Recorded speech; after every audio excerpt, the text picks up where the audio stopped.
Ihr dürft euren Führerschein nochmal machen. Das glaube ich nicht. Alter, das ist die Vollkatastrophe. Achso, dann muss ich jetzt schon wieder. Ja, blinken, klar. Blinken, gucken. Also jetzt ist er durchgefallen. Also es ist für mich eine total ungewohnte Situation. Spiegel, Mittelspiegel schauen, Seitenspiegel, blinken. Es wird von Anfang bis Ende einfach nur die Hölle. Bist du angespannt, Niki? Stand jetzt bin ich auf jeden Fall angespannt, weil was hier alles angesagt ist, hätte ich mir jetzt nicht gedacht.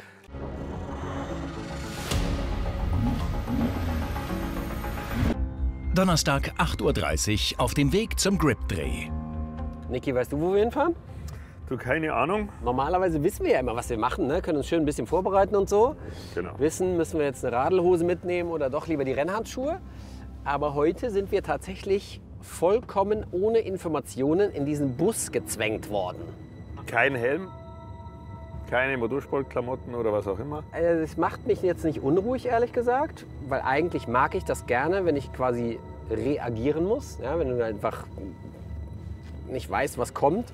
Aber was machen wir denn jetzt heute? Eure heutige Aufgabe hat einen aktuellen Aufhänger tatsächlich. Einen aktuellen Aufhänger, okay, was kann das sein? Immer mehr Fahrschüler fallen durch die Theorie oder durch die Praxisprüfung. Ja, und jetzt sollen wir irgendwelchen Leuten beibringen, wie sie richtig Auto fahren müssen, oder was? Ihr dürft euren Führerschein nochmal machen. Das glaube ich nicht. Alter, das ist die Vollkatastrophe. Niki, wir müssen einen Führerschein machen. Ich weiß es doch selber, was soll ich jetzt sagen? Soll ich aussteigen? Da ist keine Türe. Hast du einen Führerschein überhaupt? Ja, ich habe ihn schon noch, aber ich gebe ihn ungern ab. Mit Theorie? Mit Theorie und Praxis. Und offizieller TÜV-Prüfung. Alter Schwede. Fahrlehrer Björn Fink wird im Schnellverfahren das Wissen unserer Grip-Testfahrer auffrischen. Sowohl in der Theorie als auch in der Praxis. Bereits morgen steht die erneute Führerscheinprüfung an. Grundsätzlich geht man ja davon aus, dass die zwei wirklich Profis sind. Dennoch wird es extrem schwer, um zu schauen, ob sie die ganzen Verkehrsregeln noch so einhalten, ob sie ihre Gewohnheiten ablegen können und sich eben auf die neuen Dinge einstellen können. Du musst halt da Sachen machen, die man, glaube ich, im Alltag einfach nicht mehr macht. Genau. Die Prüfungen sind von ihrem Umfang her schon recht anspruchsvoll, weil wir haben ja jetzt nicht mehr nur die Standardverkehrsteilnehmer, wir haben ja jetzt noch ein erweitertes Verkehrsteilnehmerfeld, sprich E-Bikes, Pedelecs. Wir haben viel mehr Verkehrsteilnehmer auf viel weniger Raum. Und man muss also heutzutage schon deutlich mehr können, wie das vor vielen Jahren der Fall war. Was passiert, wenn wir das nicht bestehen? Solltet ihr morgen nicht bestehen, dann kann euch der Führerschein nicht abgenommen werden. Er kann uns nicht abgenommen werden. Sonst hätte ich nicht mitgespielt. Okay, dann wäre ich dann sonst direkt ausgestiegen. Aber die Frage ist, ob ihr euch dann noch unter die Augen treten wollt zukünftig, wenn einer von euch nicht besteht. Damals, wo ich den Führerschein gemacht habe, hat man sich schon vorbereitet auf das Ganze, nur liegt das gefühlte Jahrhunderte zurück. Die Aufgabe, die wir jetzt haben, ist absolut brutal. Einen Führerschein machen aus dem Kalten heraus sozusagen. Ich meine, wir wussten ja von gar nichts. Und jetzt sollen wir hier Führerscheinprüfung machen. Es kann eine Katastrophe werden. Und hier links ist eure Fahrschule. Das könnte böse enden heute, ne? Ja, für mich schwant das Ganze wirklich brutal zu werden. Freundlich, schnell und gut. Ja. Schnell dürfen wir, glaube ich, heute nicht. Das ist also hereinspaziert. Morgen. Ja, guten Morgen. Hallo erstmal. Mahlzeit. Ja, hallo. Ich bin der Niki. Hallo Niki. Matthias. Björn, hallo. So, ihr seid jetzt hier, damit wir uns mal anschauen können, ob ihr überhaupt noch in der Lage seid, eine theoretische und fahrpraktische Prüfung zu bestehen. Okay. Ich werde euch darauf vorbereiten, ich werde euch zeigen, wie ihr das schaffen könnt, heutzutage noch eine Prüfung zu bestehen. Ihr seid ja erfahrene Fahrer, ihr fahrt alles, was irgendwie Räder hat. Das heißt, ich gehe ja von einem hohen Vorwissen aus. Die absolute Fahrzeugbeherrschung haben Matthias und Niki 100-fach unter Beweis gestellt. Aber wie steht es um die Kenntnis der Verkehrsregeln im Alltag? Wie fit sind unsere beiden Speedfreaks hier noch? Mit was fangen wir denn jetzt an? Also ich würde sagen, wir fangen jetzt erstmal mit einer Fahrstunde an und wir gucken erstmal, was könnt ihr überhaupt, und wir werden den Ist-Stand aufnehmen und dann tauschen wir, dann kann der Nächste fahren und ja, danach geht es ans Theorielernen, das heißt, ihr kriegt ein Lernprogramm von uns, dort könnt ihr alle Fragen euch anschauen und müsst dann natürlich bis morgen richtig Gas geben, damit ihr das drauf habt. Also heißt schon mal, heute Nacht nicht schlafen. Weil das ist ja Wahnsinn. Wie viele Fragen gibt es? Knapp 1200 Fragen. Heute Abend machen wir noch eine kleine Sequenz zum Thema Theorieunterricht. Also wir machen eine Theoriestunde. Wir machen eine richtige Theoriestunde, weil, naja, man kennt euch ja und ich dachte, Geschwindigkeit ist genau euer Thema. Und da werden wir noch mal nachhaken, inwieweit das alles noch geläufig ist. Dann heißt es jetzt erst fahren. Du fängst an. Nee, fang du. Du bist ja wesentlich näher am Führerschein dran. Du fängst an. Na, du bist näher dran. Fahrlehrer entscheidet. Also ich denke mal, der Niki darf. Das kann nicht sein, jetzt schon nicht. Super. Auf diesem VW Tiguan Allspace müssen die beiden beweisen, dass sie ihre Führerscheine nach 31 bzw. 39 Jahren noch zurecht besitzen. Über eine zweite Pedalerie greift Fahrlehrer Björn im Notfall ein. Eine Übungsstunde für jeden deckt schlechte Gewohnheiten am Steuer gnadenlos auf. Ich habe tatsächlich dann noch mal eine Auffrischung bekommen, was das ganze Thema anbetrifft, denn ich habe 2018 meinen LKW-Führerschein gemacht, was sehr, sehr cool ist. Ich gehe davon aus, dass es schwierig werden wird, weil sich natürlich Verhaltensweisen einschleichen, die so in Fahrprüfungen nicht... Was heißt das? Es wird schwierig. Glaubst du, dass wir die Prüfung nicht schaffen? Die Chance ist eher gering, dass ihr das auf Anhieb schafft. Ja, okay. Sollen wir los? Yes. Alles klar, Auf packen wir's. geht's. Also das klingt jetzt vielleicht ein bisschen überheblich, aber ich glaube, dadurch, dass wir sehr viel Auto fahren, haben wir, glaube ich, sehr viel Fahrpraxis und kennen uns wirklich sehr, sehr gut aus. Vom ganzen Fahren her ist man schon eigentlich fit und von dem her sollte es vielleicht klappen. Also du machst jetzt aber wie in der Fahrstunde, ne? Ja, ja, natürlich. Also du machst jetzt nichts für uns irgendwie anders. Kein Special Event, Okay. ganz normale Fahrstunde. Sehr gut. Aktuelle Zahlen aus Berlin und Hamburg zeigen, knapp die Hälfte der Fahrschüler fällt durch eine der beiden Prüfungen durch. Niki und Matthias lernen in dieser Fahrstunde voneinander. So, du kennst dich in diesem Fahrzeug aus, brauchst du Hilfe? Ansonsten stell dir alles so ein. Gut. Oh, er hat die Maschine gestartet. Es wird ernst. Gut, du bist auch Automatikgefahren gewohnt. Relativ, ja. Okay, Die fahren. dann hätte ich die erste Frage. Ja. Warum nur mit dem linken Fuß die Bremse betätigt? Weil er Rallye-Fahrer Weil ich ist. vom Rallyefahren her das immer gewohnt bin. Ich bremse dir mit links und rechts gleich. Ist das nicht erlaubt? Wir gehen davon aus, dass der normale Standardautofahrer bitte nur mit dem rechten Fuß Gas oder Bremse bedient. Okay. Wunderbar, auf geht's. Niki und Matthias haben nur einen Tag Zeit, um sich fit für die erneute Fahrprüfung zu machen. Ob das funktioniert? Bei der Übungsfahrt zeigen sich ihre Schwächen. Es beginnt mit der Blickführung beim Abbiegen. Kennt Niki die vorgeschriebene Reihenfolge? Okay, dann fangen wir mal mit den grundlegenden Dingen an. Wie funktioniert eine vorschriftsmäßige Verkehrsbeobachtung? Und Schauen. Ja, wie? Das kann man schauen. Schauen, rechts, links, oben, unten, Schiebedach. Wo muss man schauen? In welcher Reihenfolge? Links. Ja, Spiegel. So, okay, erstmal mal gut. Okay, ich schaue jetzt nochmal alle Spiegel an. Eigentlich schon durchgefallen, ne? Wegen einmaligem Falschgucken fällt man natürlich noch nicht direkt durch. Deswegen klären wir jetzt mal, wie gucke ich denn richtig? Also grundsätzlich fange ich erstmal an mit dem Innenspiegel, um zu schauen, was von hinten los ist. Möchte ich dann nach links, dann den linken Außenspiegel, dann den Blinker links und zum Schluss den Schulterblick zur Endabsicherung. Und dasselbe natürlich adäquat über die rechte Seite. Innenspiegel, Außenspiegel, Blinker, Schulterblick. Außenspiegel jeweils in der Richtung, wo ich hinfahre. Ganz genau. Das bei jedem Abbiegen, bei jedem Fahrstreifenwechsel, überall, wo ich meine Geradeausspurfahrt verlasse. Auch beim Umfahren von Hindernissen. Zum Beispiel bei Umfahren von Hindernissen. Achso, da muss ich jetzt schon wieder. Ja, Und blinken klar. an. Blinken, gucken. Also jetzt ist er durchgefallen. Also es ist für mich eine total ungewohnte Situation. Spiegel, Mittelspiegel schauen, Seitenspiegel, blinken. Es wird von Anfang bis Ende einfach nur die Hölle. Bist du angespannt, Niki? Stand jetzt bin ich auf jeden Fall angespannt, weil was hier alles angesagt ist, hätte ich mir jetzt nicht gedacht. Ich bin mir sicher, wenn ich mit meinem Stil weiterfahre, habe ich vorher noch nie jemand verletzt, habe also noch nie irgendeinen Unfall gebaut. Ich sehe alles. Also es ist von dem Ich her, sehe, wie sehr du das hast, Niki. man fährt wesentlich langsamer, weil man viel mehr Zeit braucht für 25 Mal umschauen. Nikis Übungsfahrt offenbart aber noch weitere Nachlässigkeiten. Haben wir aber jetzt einen Kreisverkehr. Das hätte jetzt anders regeln müssen. Okay, jetzt müssten wir eine Prüfungsfahrt beenden, weil hier gilt rechts vor links, weil wir sind nicht in einem Kreisverkehr. Das ist Weil es nichts angezeigt das ist. ist eine ganz normale Kreuzung, rechts vor links Regelung. Von Kreisverkehr war hier nicht ausgeschildert, war nichts. Okay, Kreisverkehr ist nur dann ein Kreisverkehr, wenn Kreisverkehr dran steht. alles klar. Ist das geil, ey! Endlich sagt dem Niki mal jemand, wie man Auto fährt. Heute ist was komplett anderes als sonst. Sonst haben wir immer gegeneinander Konkurrenzdenken. Heute muss jeder, glaube ich, gucken, dass er seinen eigenen Arsch rettet. Ganz genau. Also, Dass es nicht zu peinlich der wird. Matthias hat es genau richtig gesagt. Also jetzt geht es wirklich einfach zum Überleben. Neben dem Weißen kannst du mal anhalten und dann vorschriftsmäßig rückwärts einparken. Ja, da fahre ich hier mal so bei. Ja, wir zeigen vorher an, was wir vorhaben. Okay, Immer vorher. erst blinken, dann stehen bleiben. Weil wenn wir stehen bleiben, dann weiß der hintere Verkehr ja auch schon, was Sache ist. Und den Rückwärtsgang haben wir auch noch, glaube ich. Absolute Stresssituation. Er hat einfach den Rückwärtsgang nicht reingemacht. So aufgeregt ist der.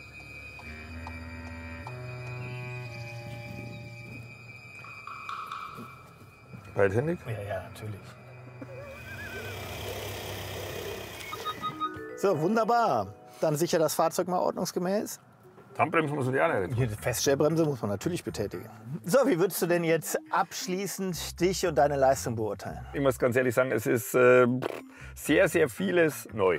Das Bild, was du gezeigt hast, war ein typisches Bild. Okay. Das ist das, womit ich eigentlich gerechnet habe. Ja, und Das ist genau das, was ich mir vorher bei euch Idioten gedacht habe. also da braucht man sich auch nicht grämen. Man ist halt dann in dem Moment halt einfach nur Standard.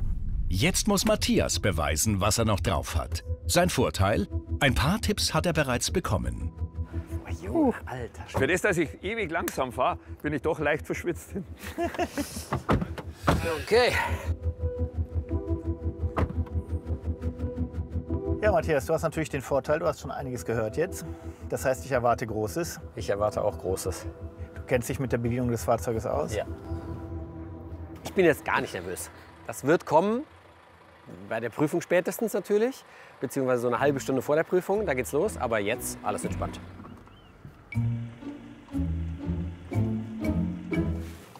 Stopp!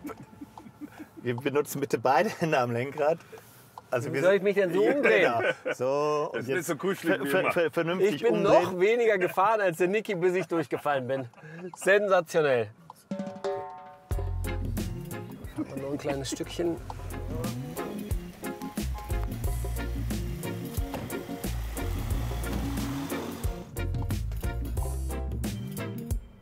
Hier ein bisschen auf die Langsam? Markierungen, nee, auf die Markierung achten. Hier auf keinen Fall drüber fahren, weil hier Ja. ist die Linie entsprechend durchgezogen.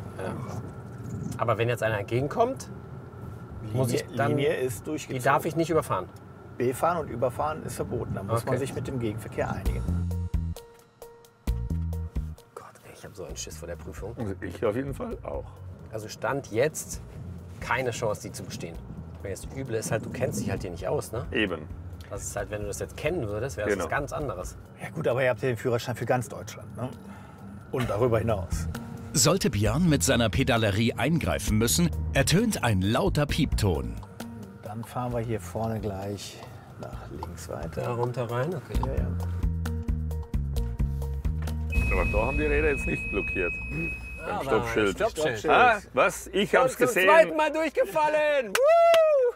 Das ist natürlich ein absoluter Standardfehler. Ne? Das darf nicht Die passieren. habe ich nicht gesehen, ganz ehrlich. Gott sei Dank ist heute noch nicht Prüfung. Aber Stoppschild ist schon bitter. Am Stoppschild muss das Auto komplett stillstehen. So, ordnungsgemäß abstellen bitte. Die Handbremse ziehen, ich flippe aus. Wow. Ah, holländischer Griff mit gucken. Aber Okay, wunderbar. Ciao, Leute. Nur zweimal durchgefallen. Junge, ey, das ist so schwer. Jetzt sieht man aber erstmal, was die jungen Leute alles leisten müssen, um einen Führerschein zu kriegen. Ne? Ich bin durch. Also wir sind jetzt 1,5 Stunden gefahren und wir sind beide zweimal durchgefallen. Genau. Also, Perfekte Vorbereitung für morgen, ganz genau. wenn Prüfung ist. Also jetzt ist halt wirklich der Punkt erreicht, wo man halt dann so denkt, oh mein Gott. Du hast vorher gesagt, es ist sehr, sehr schwierig, dass wir die Fahrprüfung schaffen. Jetzt hast du uns einmal fahren sehen. Wie ist jetzt deine Meinung? Es ist schwierig, die Fahrprüfung zu schaffen.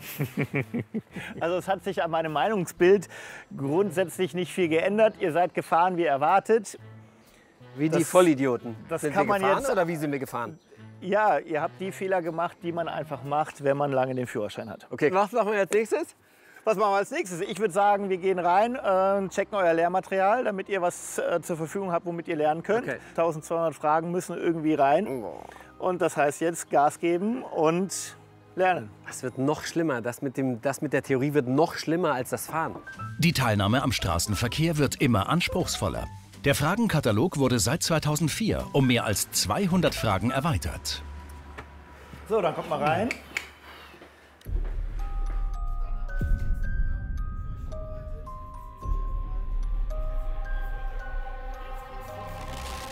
Fangt ja bei Thema 1 an, persönliche Voraussetzungen. Und dann let's go, viel Spaß. Ist das bei dir genau dasselbe? Wann sollten Sie Ihre Fahrt unterbrechen? Nee, bei mir ist, was kann die Fahrtüchtigkeit ähnlich beeinträchtigen wie Alkohol? 1, 2 oder 3 können richtig sein. Und der sagt aber jetzt nicht, dass es richtig war. Das sagt er dir erst am Ende.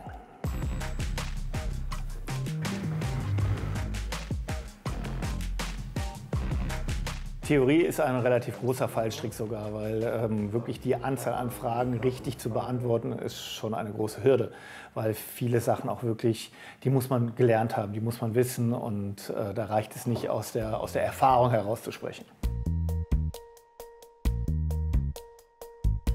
Oh, jetzt geht's los, Leute. Welcher Mindestabstand muss vor einem Fußgängerüberweg beim Halten oder Parken eingehalten werden? 15 würde ich sagen. Hätte ich jetzt also gesagt. Weniger wie 10. 5. Was müssten Sie bei dieser Verkehrsteilkombination beachten? Ich glaube, dass 240 ist. Ja, würde ich auch sagen. Kraftfahrzeuge dürfen nicht überholt werden? Doch. Nee. Überholen darf man? Nee. Wieso darfst du nicht überholen? Weil es viel zu gefährlich ist. Das ist doch nicht gefährlich. Natürlich ist es gefährlich. Ja, aber es ist doch zeitweise wenn du 240 Meter vor dem Bahnübergang wen überholst, fährst du safe. Mit dem dementsprechenden Fahrzeug fahre ich da 5-mal vorbei.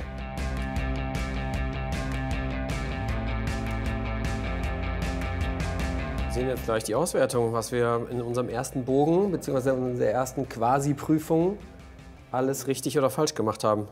So, wunderbar. Nicht bestanden. Bam! Ich habe bestanden. Da schau, so steht das, wenn da bestanden steht. Bei dir steht nicht bestanden. Du bist durchgefallen, ich habe vielleicht bestanden. sein, dass es nicht geklappt hat. Also es ist generell sehr schwierig zu sagen, wo denn die Probleme liegen, denn es sind halt diese Mehrfachantworten, wo du einfach weißt, das könnte jetzt B zum Beispiel auch noch dazu sein, wo ich mir aber unschlüssig bin. Ich denke, gerade bei den Vorfahrtsfragen, da sollte es nicht so viele Probleme geben. Von denen, die aus der Realität abzuleiten sind, sollte es eigentlich auch keine Probleme geben. Aber bei allen Fragen, die um Meter sind, die um Formeln gehen, da haben die zwei keine Chance. Aber wir haben heute Abend noch Theorieunterricht.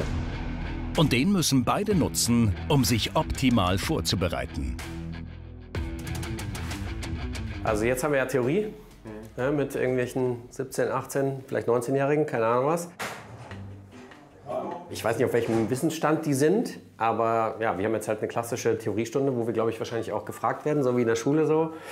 Ja, Herr Schelle, was sagen Sie dazu? Wie viele Meter vor dem Andreaskreuz muss man denn zum Stehen kommen? Keine Ahnung was, wo darf man denn parken und so weiter und so fort. Kann auch peinlich werden jetzt, ne? Wenn dir jetzt so ein 18-Jähriger sagt, so, ne, Matthias, da liegst du leider falsch. Die Antwort ist B. Macht ihr alle Autoführerschein? Ja. Ja? Schönen guten Abend erstmal. Schön, dass ihr alle da seid. Wie ihr seht, haben wir heute zwei Gäste bei uns, die noch mal schauen möchten, wie sich das denn mit der Theorie und der Praxis so verhält und nehmen an unserem Theoriekurs heute teil. Du hast einen Fehler gemacht. Wir möchten das nicht, wir müssen das. Das Ein ist himmelweiter Unterschied. Die Quote der nicht bestandenen Führerscheinprüfungen ist so hoch wie nie.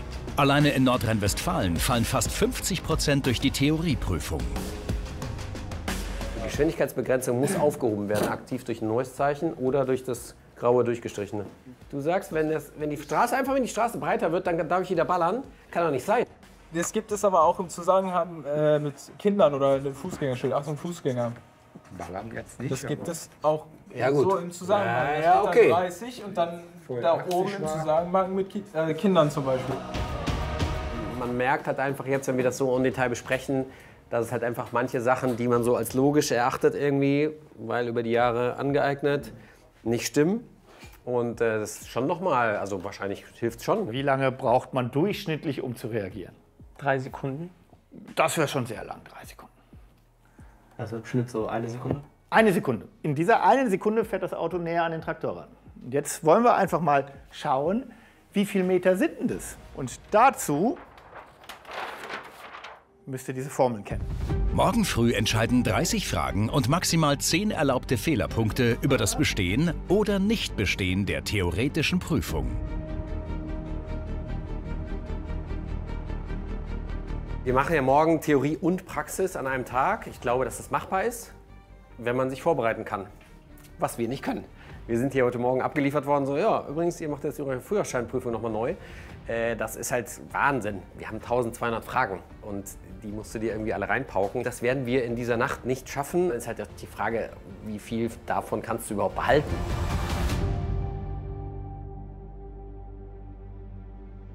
Köln, TÜV-Prüfstelle Mülheim. Der Prüfungstag beginnt. Ehrlich gesagt, Niki, habe ich gar keinen Bock darauf, was jetzt kommt. Ja, ich auch. Man kann sich hier nur blamieren. Das Komische ist, eigentlich sind wir ja gegeneinander, aber irgendwie habe ich das Gefühl, dass wir jetzt zusammen in einem Boot sitzen, was hoffentlich nicht untergeht. Genau. Oder zumindest einer wenigstens aus dem Boot noch rauskommt. Ich bin ehrlich gesagt ultra aufgeregt, weil du bist jetzt hier beim TÜV angekommen und überall laufen so Leute rum mit so offiziellen Jacken und so. Und diese Drucksituation ist jetzt plötzlich da. Ja, ich habe heute Nacht schon noch ziemlich viel gelernt. Gestern Nacht lief es prima. Ich habe noch mal einige Bögen gemacht, dann 2 hintereinander geschafft. Und dann haben wir gedacht, okay, es passt, ich lege mich jetzt halt hin. Und Frühstück war alles ganz normal, bis ich jetzt halt noch mal so Bögen gemacht habe. Und seitdem geht es halt wirklich im freien Fall bergab. Da sind auf einmal Fragen drin, und ich habe gedacht, ich habe den Großteil schon. Ich habe die schwierigen Fragen, ich habe die Fehlerfragen von mir, habe ich alles. Und jetzt kommt auf einmal noch eine riesen Anzahl an Fragen, wo ich auch nicht beantworten kann. Also jetzt bin ich schon mehr als aufgeregt und hoffe einfach auf den richtigen Bogen. Da ist ja unser Guck Coach. mal, wen wir da haben. Unser Björn. Ja, wen haben wir denn da? Björn, Mahlzeit. Mahlzeit. Die beiden Mahlzeit. Herren mit den hängenden Schultern sind da. Also normalerweise würde man ja Fahrschüler wie euch nicht zur Theorieprüfung zulassen, die nicht so gut vorbereitet sind. Aber gut, ihr könnt aus eurem Erfahrungsschatz schöpfen. Ich hoffe, ihr konntet die Zeit gut nutzen und habt richtig Gas gegeben nochmal heute Nacht. Schauen wir mal, wie es bei euch läuft. Alles klar. Okay, Bis gleich. viel Erfolg. Haut rein. Danke. Also bei Matthias bin ich mir schon fast sicher, dass er das packen kann. Ich glaube, beim Niki kommt es schwer drauf an, ob er ein bisschen Fragenglück hat. So, Niki. Wartemarke ziehen. Das auch noch. Ja, wir sind auf dem Amt. Okay. Also quasi wie ein Amt. Morgen. Morgen.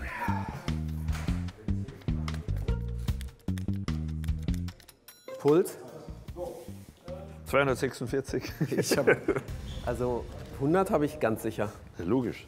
Aufregung ist auf jeden Fall dabei. Okay. Wir sind dran, Niki. Da geht's rein. Morgen. Morgen. 245. Mal mit die.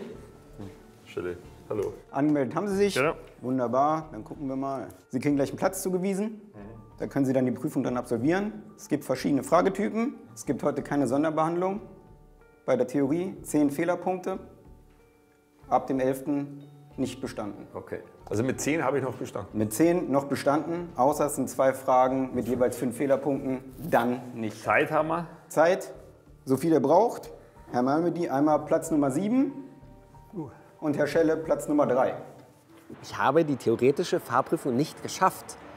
Diesen Satz möchte ich nicht sagen müssen, weil es einfach, ja, es ist nicht mein Anspruch. Mein Anspruch ist, das zu schaffen. Und unter den Voraussetzungen, die wir jetzt hatten, mit der Kürze der Zeit, hast du irgendwo eine Ausrede. Aber trotzdem ist es richtig kacke, wenn du das nicht schaffst. Ist einfach so. Also können wir jetzt loslegen? Ja, Sie können starten. Niki, Okay. Toll, viel toll, toll. Erfolg. Bisschen Glück wünsche ich dir auch. Ob ich die Prüfung bestehe, wenn der richtige Bogen kommt, Logo. Aber wenn der falsche Bogen kommt, hundertprozentig nicht. Volle Konzentration. Jeder Frage ist eine Wertigkeit von 2 bis 5 Fehlerpunkten zugeordnet.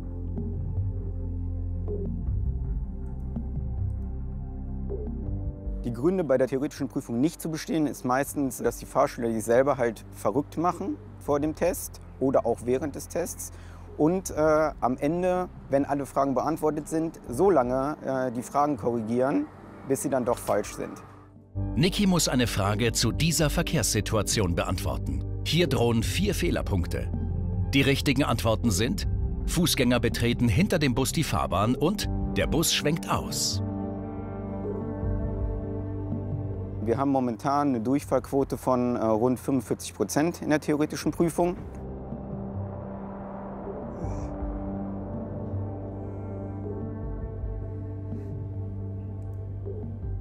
Bist du fertig? Ja. Hast du abgegeben? Ja. Okay, ich beende die Prüfung. Prüfung abgeschlossen. Was sagst du, Niki? Das waren Fragen dabei, was ich vorher noch nicht gehabt habe. Zum Beispiel eben, also was lenkt während der Fahrt ab? Telefonieren mit Freisprecheinrichtung, dass das trotzdem ablenkt? Ja, das lenkt auf jeden Fall mehr auch mit ab. Aber ist das jetzt von der Prüfung her relevant oder nicht? Ja. Und da waren 5 Fragen dabei, wo so neu waren, wo ich aus dem Bauch raus einfach so entscheide. Dann können wir gucken, ob es gut oder schlecht gelaufen ist. Ja, das wäre jetzt schon, bevor wir jetzt lang. Dann dürfen Sie noch mal Platz nehmen. Also ich habe 2 Fragen, wo ich einfach nicht weiß, ob es richtig oder falsch ist. Bei mir 5. Sie können unten rechts auf Auswertung klicken und dann sehen Sie Ihr Ergebnis. Bestanden! Yes! Du auch? Ja. Boah! Bam! Glückwunsch! Ein Fehler raus? Gefahrenlehre. Ja, da hast du noch Das Defizite. ist gar kein Fehler. Doch, ich habe einen Fehler bei Umweltschutz. Und wie viele Fehlerpunkte? 3. 3 Fehlerpunkte gibt das? Ja. Aber wir können ja mal gucken, was beim Herrn Schelle steht. 4 Vier Fehlerpunkte. Fehler. 4 Fehlerpunkte. Das ist sehr, sehr gut. Ich hätte nicht damit gerechnet, dass 3 und 4 Fehlerpunkte dabei rauskommen. Ich habe gedacht, es wird wenn dann knapp, wenn nicht sogar Drahtseilakt. 10 oder mehr. Danke. Erleichterung ist 100% da, weil das gefühlt hätten wir nicht fahren dürfen, wenn du das nicht bestehst. So. Man darf jetzt halt nur nicht anfangen zu feiern, weil es geht gleich weiter mit der praktischen Prüfung und die ist, glaube ich, noch mal wesentlich schwieriger. Fahren wir auch zusammen oder Dann sind Sie fahren wir gleich auch Ja? zusammen. Ja, Wer fängt an? das ist mir egal. Du hast ja weniger Fehlerpunkte, du bist ja der Bessere. Ja, mir egal. Fange ich Ja, an. fang nur du an. Ja, ich fange an.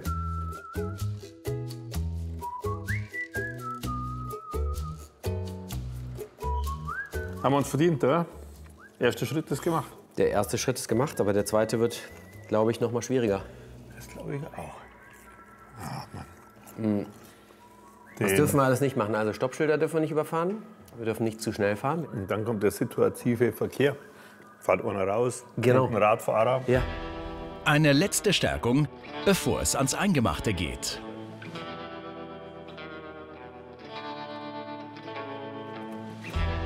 Yes! Yes! Beide bestanden. Ja, Mann. Yes. Sehr gut. Beide Respekt. durchgekommen. Aber es fallen mehr durch bei der Theorie als bei der Praxis, ne? So ist es. Was denkst du? Chancen? Ja, 60-40, dass ihr es schafft. 60, 40. Nur 60. 60 ist eine Top-Zahl, nach dem, was ihr ist ja gestern schon eine abgeliefert habt. Ich will jetzt wirklich keine Prognose mehr abgeben, weil bei der praktischen Prüfung ist es so, man muss, glaube ich, auch ein bisschen Glück haben. Gerade hier in dem Bereich haben wir Ecken, da geht es direkt los mit 3-mal rechts vor links hintereinander. Und da kann man also in den ersten 20 Sekunden schon die ganze Prüfung wegwerfen, wenn man da nicht von Anfang an on fire ist.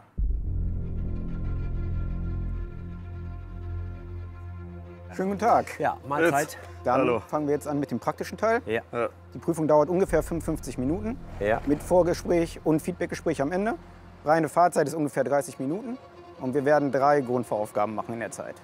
Heißt Längsparken, Querparken, Umkehren, Gefahrbremsung. Mal gucken, was wir uns da aussuchen. Okay. Also die Nichtbestehensquote bei der praktischen Prüfung ist wesentlich besser als bei der theoretischen in NRW. Da liegen wir nämlich bei 35%. Matthias, toi, toi, toi. Alles Gute. Dann Dann So, let's go. Matthias, viel Erfolg. Danke. Drück mir die Daumen. Mach's bitte, gut.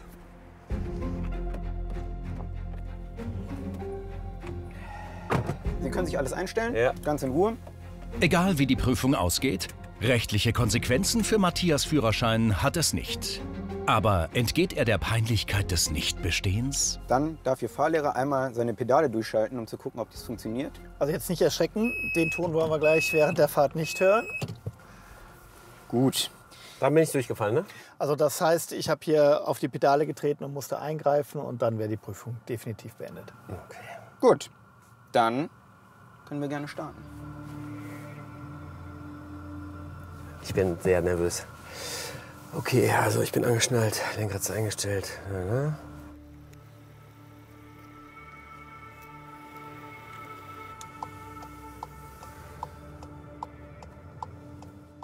Bei der praktischen Prüfung haben wir ein paar kritische Stellen. Das ist einmal eine gefährliche Rechts-vor-Links-Situation. Da könnte es schon ein bisschen eng werden. Dann haben wir ein Stoppschild. Auch da muss man sich konzentrieren und vernünftig stoppen. Dann haben wir einen Bahnübergang. Gucken, ob sie da richtig reagieren. Und als letztes fahren wir in den verkehrsberuhigten Bereich, also eine Spielstraße. Und ob da Schrittgeschwindigkeit gefahren wird, das werden wir dann sehen. An der nächsten Ampel fahren wir dann nach rechts. Bereits ein Fehlverhalten bei nur einer der 4 genannten Verkehrssituationen ist ein schwerer Fehler und führt zur sofortigen Beendigung der Prüfungsfahrt. Matthias nähert sich der ersten kritischen Stelle. Boah, Digga, was kommt denn jetzt, ey? Übersieht Matthias die schwer einzusehende Rechts-vor-Links-Einmündung zwischen den parkenden Autos, ist er durch die Prüfung gerasselt. Das ist ja eine absolute Wunderstraße für jede Fahrprüfung. Wir fahren dann die nächste Straße nach links. Am folgenden Stoppschild fehlt die Haltelinie und der Querverkehr ist erst spät zu erkennen. Hier muss das Fahrzeug komplett zum Stehen kommen.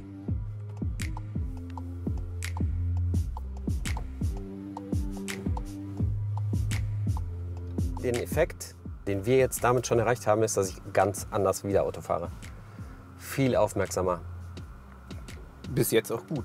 Ja, man lässt so viele Sachen einschleifen und man vergisst, was das für Folgen haben kann. Fahren an der zweiten Ampel nach links. Jetzt an der nächsten Ampel links. Das ist ja die zweite da vorne, ne? Ja, das ist die zweite, aber wir wollen links. Ach so, oh Gott. Das würde ich jetzt nicht mehr riskieren, ehrlich Nein, gesagt. dann fahren wir geradeaus. Ja. Weiter. Sorry. Alles gut. Ist das ein Durchfallgrund? Nee. Wenn ich rübergezogen wäre, dann schon, ne? Wenn es knapp geworden wäre, dann vielleicht. Matthias nähert sich einem Bahnübergang. Außer dem Kontrollblick nach einem herannahenden Zug sollte hier zusätzlich verzögert werden, um notfalls schnell reagieren zu können.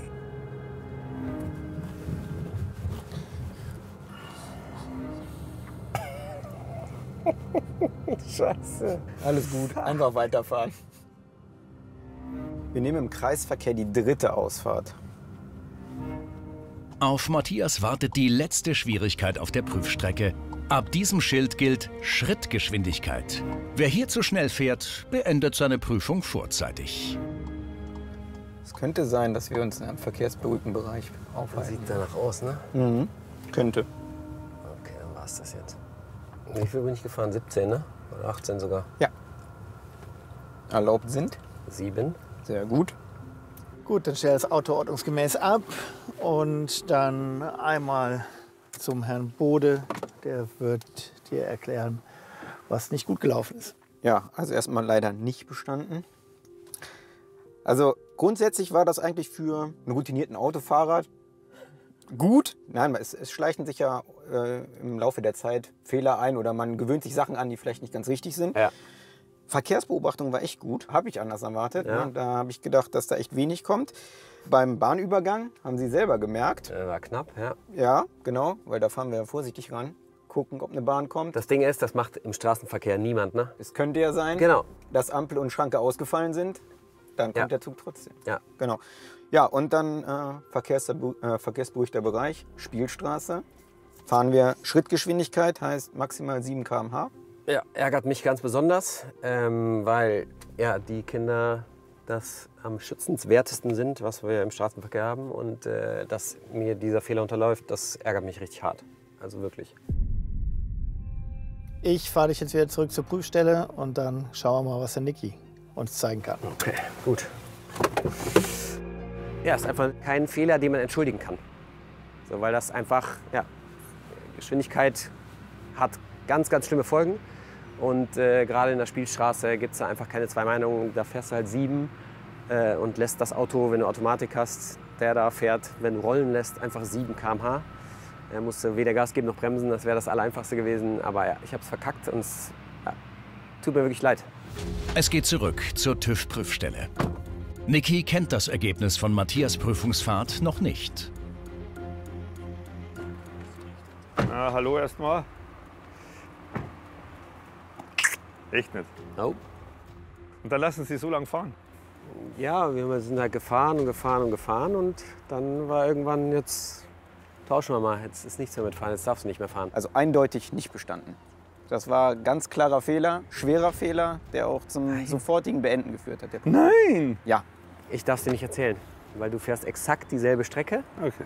Jetzt ist zum Wissen, dass es Matthias nicht geschafft hat, macht es für mich jetzt überhaupt nicht einfach, weil also du warst eigentlich die Bank und... Ja, aber du kannst es doch 100 Pro besser als ich. Nee, kann ich eben nicht. Mach's besser. Niki, viel Erfolg. Zeig, was du kannst. Okay, schauen wir mal. Okay. So, dann müssten wir jetzt noch mal einmal bitte die Pedale prüfen. Sie können sich schon mal alles einstellen, Lenkrad, Ja. Spiegel, Ja, Sitz. Niki geht jetzt gleich los. Ich drücke ihm zu 100% die Daumen. Ich hoffe, dass er das schafft. Aber ich habe so meine Zweifel. Gut, dann können wir jetzt starten. Meistert Niki diese Stresssituation und besteht die praktische Führerscheinprüfung nach 39 Jahren noch einmal? Kritisch war es für Matthias bereits beim Bahnübergang. Schlussendlich ist ihm der verkehrsberuhigte Bereich zum Verhängnis geworden. Macht es Niki besser? Fahren wir in der nächsten Ampel nach rechts. Auch Niki darf die spät erkennbare Rechts-vor-Links-Einmündung nicht übersehen.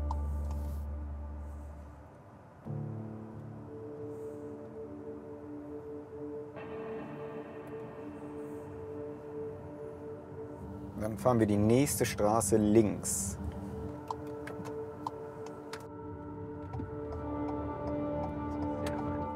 Am Ende fahren wir dann wieder nach links. Hier wartet das Stoppschild.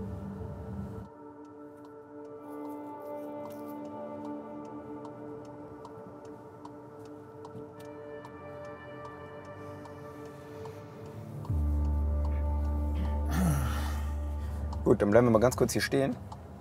Und dann muss ich leider sagen, dass die Prüfung schon vorbei ist. Oh. Wir sind gerade an dem Stoppschild links abgebogen. Und wir haben nicht gestoppt. Schlecht, Herr Schille. Ja, das führt leider auch zum sofortigen Beenden der Prüfung. Sehr, sehr schlecht, Herr Schille. Ja, schlecht für mich. Und schlecht gemacht. Ja, es ist jetzt schade. Also mir stinkt es wirklich voll. Aber wenn ich das jetzt alles gesehen habe, so nach der ersten Fahrt, das wäre eine harte, sehr, sehr überregional harte halbe Stunde geworden. Das tut mir erstmal leid, dass du die Prüfung nicht bestanden hast. Man merkte am Anfang schon, dass du extrem angespannt warst. Ja, und das das bin hat ich. sich in der Fahrt auch wieder gespiegelt. Es war ja im Endeffekt ein Flüchtigkeitsfehler. Du hast das Schild gesehen, du wolltest auch anhalten, aber schlussendlich hast du es nicht bis zum Ende durchgezogen und warst mit den Gedanken schon im nächsten Thema. Und dadurch ist das Bremsen wieder gelöst, Auto hat noch nicht gestanden. Das ist also ganz häufig ein ganz häufiger Grund, warum man eben über ein Stoppschild rollt. Also wenn es dir ein Trost ist, du bist nicht der Erste und du wirst auch nicht der Letzte sein, dem das passiert. Sichtlich geknickt geht es auch für Niki als Passagier zurück zur Prüfstelle. Oh, Niki ist auch auf dem Beifahrersitz. Oh nee. Oh nee. Ja, Matthias, servus. Was sagt uns das? Er sagt, du bist auch durchgefallen. Ja, klar. Oh Mann! Ja, Erzähl, wo ist es passiert? ja, ich glaube anscheinend schon ein Stückchen vor dir. Die Stoppdings dann drüber.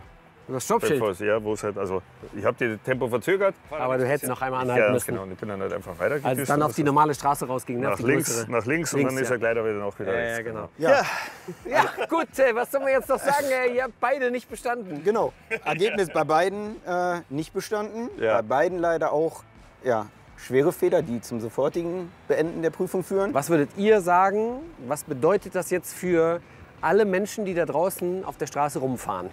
Seid euch bewusst, ihr seid nicht so gut, wie ihr denkt. Ja. Also danke nochmal. Danke euch. Ich fahre Dankeschön. jetzt die ersten Meter sicherlich sehr vorsichtig. Bis zum nächsten Mal. Bis zum nächsten Mal. Ich Ciao. hoffe, man Ja, sieht euch einmal. genau. Soll ich euch irgendwie Das zum wär's Flughafen jetzt. bringen? Fahr so machen du wir's. und dann schauen wir mal Dann über die Schulter. sind wir Und auf der jetzt, sicheren und Seite. jetzt fahren Dann wir läuft wohin? es wenigstens Und auch. jetzt fahren wir Okay. dahin, wo du nicht auskennst. Hi. Danke, dass du unser Video angeguckt hast. Wir hätten richtig gerne, dass du unseren Kanal abonnierst, die Glocke natürlich aktivieren, lass ein Like da, kommentier irgendwas, was ich wieder falsch gemacht habe. Los, bitte los, viel Spaß und wenn du noch Bock hast, guck dir das Video von der letzten Woche an. Hier oben geht's zum Video.